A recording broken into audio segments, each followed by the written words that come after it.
ஆசை வெட்கமறியாதோ. இது ஒரு காதல் கதை. 70 கிலோமீட்டர் வேகத்தில் சென்ற நான் சைகை விளக்கு சிகப்பு நிறத்திற்கு மாறவே வண்டியை நிறுத்தினேன். அதே வேகத்தில் வந்த அவள் எனது வண்டிக்கு அருகே தனது சிகப்பு நிற வண்டியை நிறுத்திவிட்டு உதட்டுச் சாயம் பூசிக்கொண்டிருந்தாள். இப்படியான முக அலங்காரங்களை சாதாரணமாகவே சைகை விளக்குகளில் வண்டியை நிறுத்தும்போது பெண்கள் செய்வது வழக்கம். ஆனால் இவள் தலையை ஒரே சீராக வேகமாக அசைத்து கொண்டும் உதட்டுக்கும் அலங்காரம் செய்ததால் அவளது அந்த செய்கை என்னை அவள் பக்கம் திரும்பி பார்க்க வைத்தது. ஏதாவது பாட்டை போட்டுவிட்டு அதற்கேற்ப தலையசைக்கிறாள் என்பது புரிந்தது. இளமை ஒரு பக்கம் அவளிடம் துள்ளி விளையாட அவள் சுறுசுறுப்பாகவும் அழகாகவும் இருந்ததில் என்னை அவள் கவர்ந்திருந்தாள். பச்சை விளக்கு எரியவே நான் வண்டியை முன்னோக்கி ஓட்டிச் சென்றேன். அடுத்த பச்சை விளக்கை தாண்டும் போது சட்டென்று மஞ்சள் விளக்கு எரிந்தது. கடந்து மறுபக்கம் போய்விடலாம் என்றுதான் நினைத்தேன். ஆனால் முன்னால் சென்ற வண்டிகள் ஏதோ காரணத்தால் மெதுவாக நகரத் தொடங்கவே எனது வண்டி பாதுகாப்பு கோட்டையை கடக்கும்போது சிகப்பு விளக்கு எரியத் தொடங்கிவிட்டது.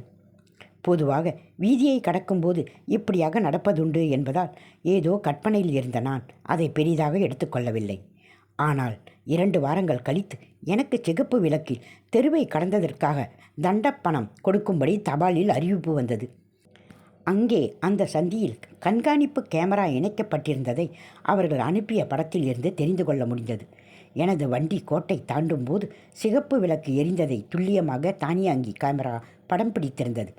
எனது கவனமெல்லாம் அவளது சிகப்பு நிற வண்டியில் இருந்ததால் நான் பாதையை கடக்கும்போது கேமராவை கவனிக்காமல் போயிருக்கலாம். அவர்கள் ஆதாரத்திற்காக அனுப்பிய புகைப்படத்தில் இன்னும் ஒரு விஷயத்தை என்னால் அவதானிக்க முடிந்தது. அதாவது எனது அருகே வண்டி ஓட்டிக்கொண்டு வந்த அந்த பெண்ணின் சிகப்பு நிற வண்டியும் எனது வண்டியைப் போலவே சிகப்பு விளக்கில் அகப்பட்டிருந்தது. வண்டியின் இலக்கத்தை எடுத்து நண்பன் மூலம் எப்படியோ அவளது தொலைபேசி இலக்கை கண்டறிந்து அவளுடன் தொலைபேசியில் தொடர்பு கொண்டேன். முதலில் ஒன்றுமே தெரியாதது போல நடித்தவள் அந்த படத்தில் அருகே இருப்பது தனது வண்டிதான் என்பதை ஏற்றுக்கொண்டாள். தனது பெயர் நிஷா என்றும் தனக்கு தண்டப்பணம் கட்டும்படி அறிவிப்பு வந்திருப்பதாகவும் அறிமுகப்படுத்தி கொண்டாள். அவளது முகத்தை மட்டும் ஞாபகம் வைத்திருந்த எனக்கு அவளது குரலிலும் ஒருவித கவர்ச்சி இருப்பது அவளோடு தொலைபேசியில் பேசும்போது புரிந்து கொண்டேன். தண்டப்பணம் கட்டினால் புள்ளிகள் பறிபோய்விடும், அதனால் வண்டிக்கான காப்புறுதி அதிகரித்துவிடும் என்பதை அவளுக்கு விளக்கப்படுத்தினேன். நான் ஒரு சட்டதாரணி என்பதை சொல்லி எனக்காக நான் வாதாடும்போது அவளுக்கும் சேர்த்து வாதாடப் போவதாக சொன்னேன். முதலில் தயங்கியவள் ஒருவிதமாக ஒப்புக்கொண்டாள். அவளை முதலாக கண்ட அன்றே அவள் மீது எனக்கு ஒரு வகை ஈர்ப்பு இருந்ததால் அவளது சம்மதம் எனக்குள் ஒருவித கிளுகிளுப்பை ஏற்படுத்தியது. என்னவோ உண்மைதான். நான் தண்டப்பணம் சம்பந்தமாக சில விவரங்களை அவளிடம் கேட்டிருந்தேன். நானே அவளிடம் வந்து பெற்றுக்கொள்வதாக சொன்னபோது அவள் அதை மறுத்து தானே நேரில் கொண்டு வந்து தருவதாக சொன்னாள். எனவே தொடர்பு கொள்வதற்காக சாதகமாக எனது செல்பேசி இலக்கத்தை கொடுத்திருந்தேன்.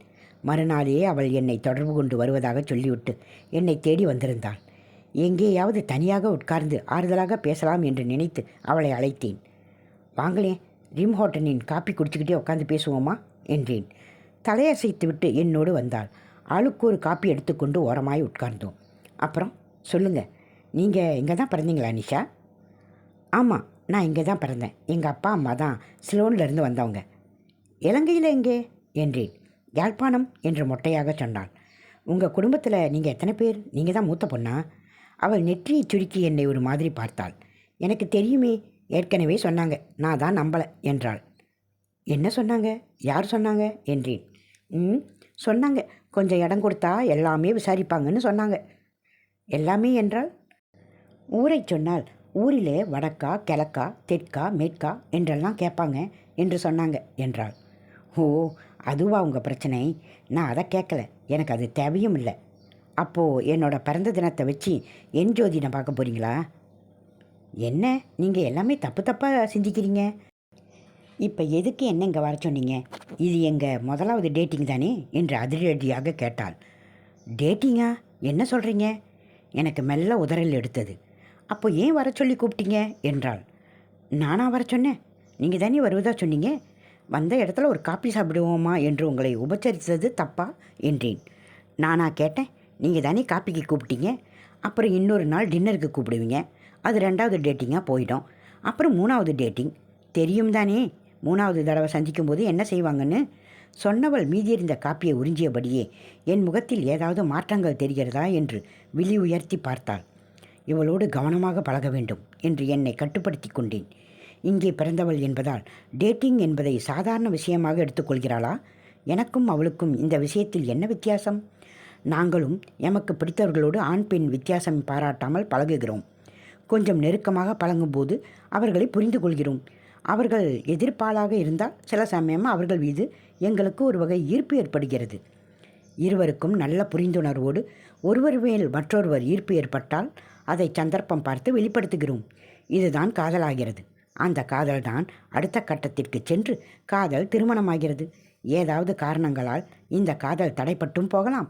எங்களுடைய இந்த கலாச்சாரத்தை தான் இவள் தவறாக புரிந்து கொண்டு எடுத்ததற்கெல்லாம் டேட்டிங் என்கிறாளோ என நினைக்க தோன்றியது. வழக்கு சம்பந்தமாக அடிக்கடி தொலைபேசியில் தொடர்பு கொண்டோம். மீண்டும் ஒரு தடவை சந்தித்து கொண்டோம். நீதிமன்றத்தில் வழக்கு எடுக்கப்பட்ட திகதியை தொலைபேசி மூலம் அவளுக்கு தெரியப்படுத்தினேன். கட்டாயம் வருவதாக சொல்லியிருந்தாள். வாகன போக்குவரத்து நீதிமன்றத்தில் இந்த வழக்கு எடுக்கப்பட்ட போது சொன்னபடியே அவளும் அங்கே வந்திருந்தாள்.